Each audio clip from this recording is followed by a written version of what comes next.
Om Jananam Bhagyam Babaji.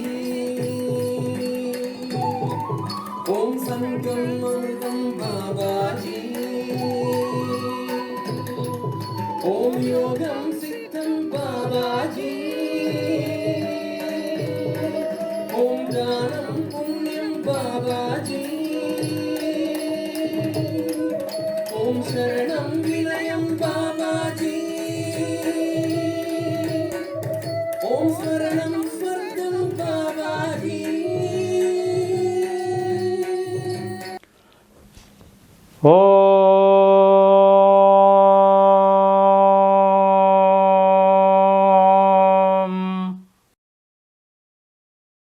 Namaste. Welcome to a very good day. Good evening. Hope all are fine. Today we will take up hurdles in the path of spiritual life, successful spiritual life. We will see what are the rightful paths for a spiritual life or successful spiritual life in conducting ourselves. In our spiritual life, we could get several doubts. Many of our doubts themselves could become hurdles for us. If we do not remove those doubts, we will remain unaware. As a result of our remaining unaware, the unawareness, the ignorance could become one of the major hurdles in our spiritual path. Let us analyze some of the questions raised by our members and find what would be the correct answer or what could be the correct answer so that our spiritual path becomes clearer, has clarity, has real light on the path, and we walk rightfully on the right path.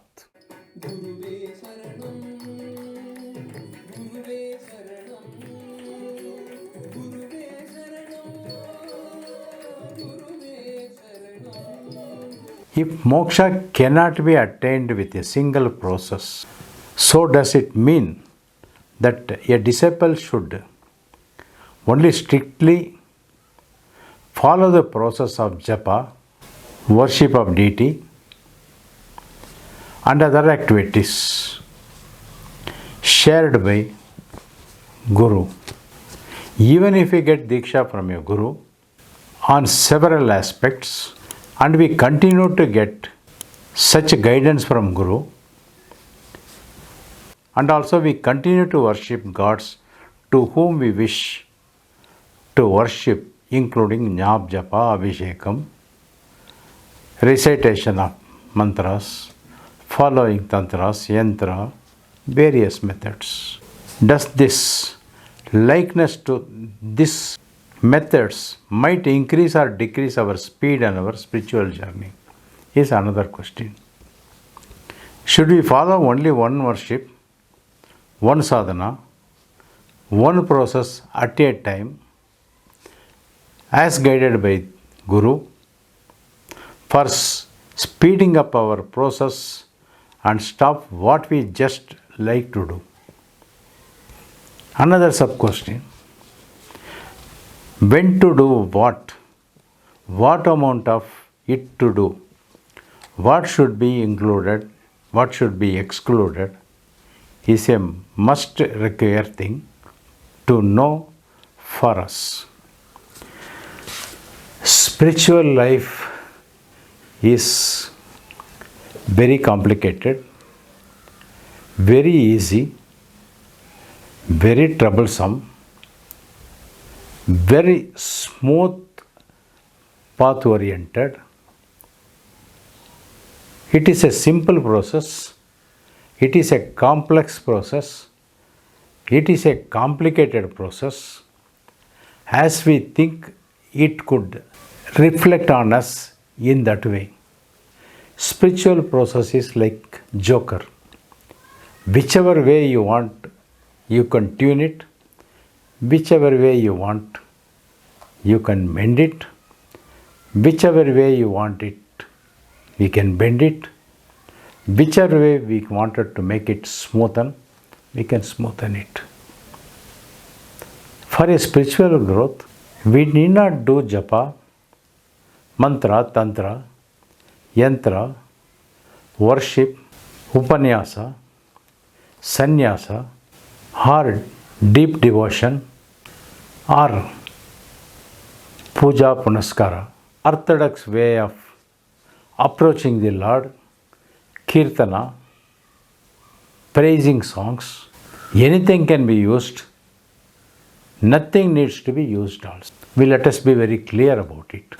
Only thing is, whatever we do, we have to do with a devotion on the Lord, without attachment to the result.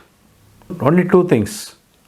Don't do anything, or if you want to do, we should do it in the name of the Lord, unattached. From a detached platform, we will have to do the action. Hope you understand. I am perplexed as to what leads us to mukti. Is it our righteous behavior? By understanding the spiritual path, by slowly controlling our senses? No, nothing is needed.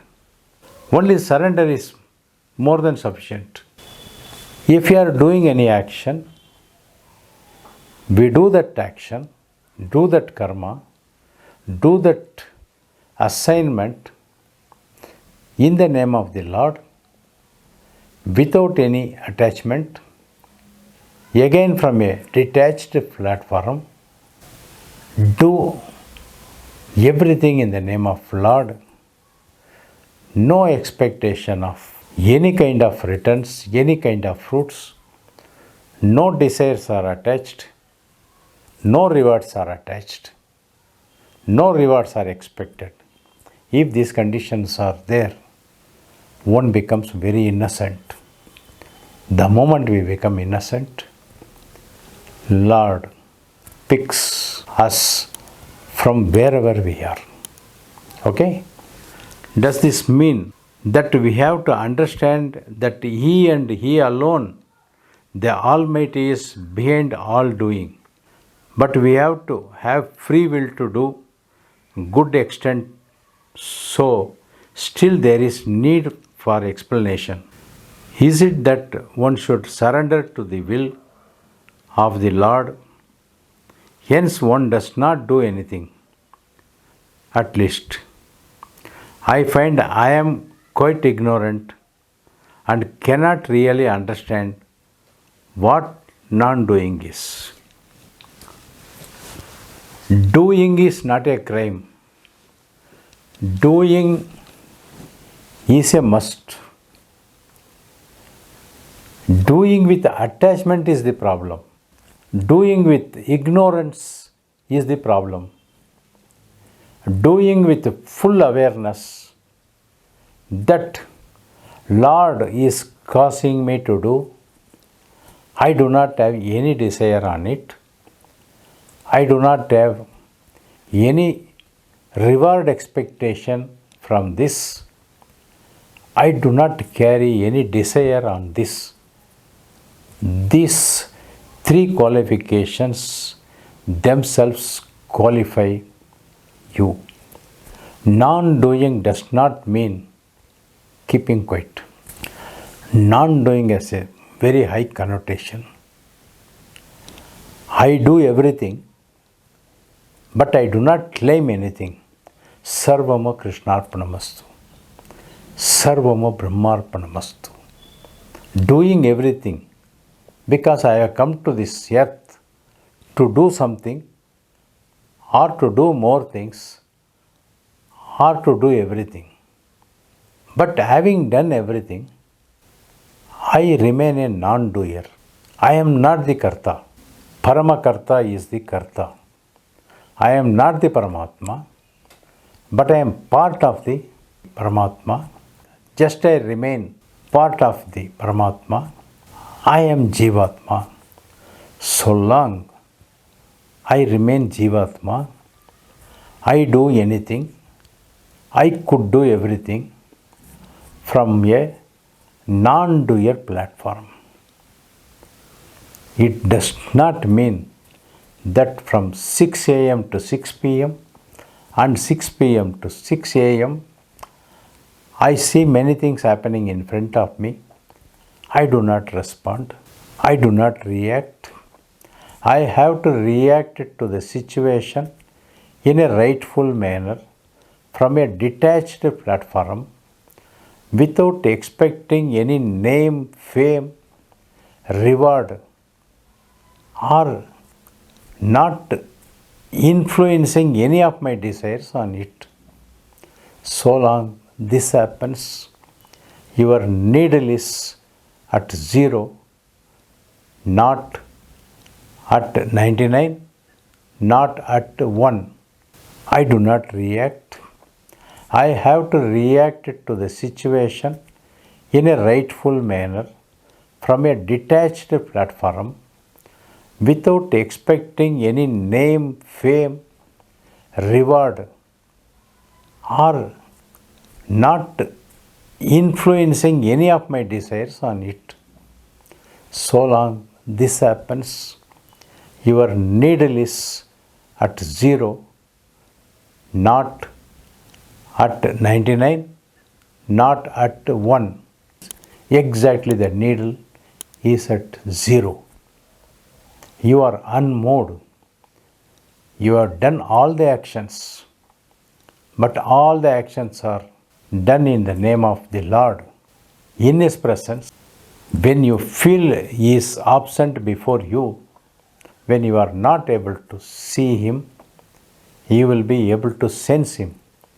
When you are able to sense Him, you may not be able to see Him.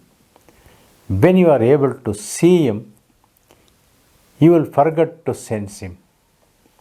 That is the reason when suddenly Babaji appears before you, we are at loss. We are able to see Him, but we are not able to sense Him. We are able to sense Him the moment He disappears. So we will have to have a clear-cut clarity, a thin line has to be seen with magnifier. That magnification can come only from our intuition. Intuition guided by wisdom. Okay? To live in this material world, one has to perform many duties, many actions. These actions can become non-doing when we fulfill our responsibility with detachment. Fantastic. Even though we are blessed with many tools such as Nama Japa, Guru Mantra, Akshara Dhyana, and Kriyas, we cannot attain complete detachment. How can we achieve the state of nirvana through detachment while living in this material world, in this Kali Yuga? Fantastic. Again, all those answers, what I have given above, stands good for this also. In spite of doing all these things, we are not able to get detached is the paramount concern, paramount question which needs answer. The main issue here is we are not able to detach. Very clear from the answer. We cannot attain complete detachment. Why? What is the reason? We are not willing to detach ourselves. Giving is difficult. Doing charity is the most difficult. Doing charity is not so easy. Doing service is not so easy. The moment we do, we want our name on that, so we are not able to detach ourselves. The moment we do, we want someone to see that. We are not able to detach from that. We must have the ability to detach immediately, instantly. That could happen when we have the will. It could happen the moment we realize the truth. Once the truth of merits and demerits, of detachment and attachment become known to us, instantly the attachment vanishes and we remain detached. Another question. Can it be understood that this body and soul was created by God since the beginning of time and they belong to the God? Therefore, every action or non-action that is done by the body or the soul is done by the God, knowing that there is no I or me, only Brahman exists. For this to happen, we must be fully aware of it. We should not even think that we are Jivatma. We should not even think that we have been created by the God. The moment you separate God from us, the attachment detachment starts playing. If you have a supreme thinking that I am God, then the question of attachment detachment does not arise at all. Do not claim, but realize that you are God. How can you create yourself? Only the creation can create itself. The creation creates, the creation maintains, the creation destroys. If this is understood, that I am the creator, I am the maintainer, I am the destroyer, then the question of attachment, detachment does not come into play. Because we think that we are Pinda. So long we think that we are Pinda, we will continue to have this perplexed condition of attaching and detaching. So, have I thinking, have supreme thinking, know where the God, Goddess have separated you from the divinity. They have not detached you. The moment they detached, we feel ego. We feel that we are a total unit itself. That thinking brings more kind of unawareness. So long I have a supreme thinking, I am God. I have no attachment. I am not created by anybody because I myself is the creator. I myself is the maintainer. I myself is sustaining everything. I myself is destroying everything. Then the question of I, me will not come into play at all. Let us have more clarity on this. We are thinking that we are just normal human beings. So we are trying to equate with the gods. We are trying to equate with the God and goddesses. Why? Why not you come to the platform of God and gods? Do they throw you out from the arena? You do not have confidence over it. You cannot claim yourself as God to yourself. Do not go to the marketplace and claim, because market is full of ignorant. They cannot recognize you, they will not recognize you. Even in your own group, many members will not recognize you that you are God. Whether someone recognizes, someone de-recognizes, someone not recognizes, someone is not recognizing, still I remain God, you remain God. That elevation, that thinking process, that supreme thinking process will remove all such doubts. Okay? Till we are meeting with another video. Om Sadguru Babaji Namaha. Om Sadguru Babaji Namaha. Om Sadguru Babaji Namaha.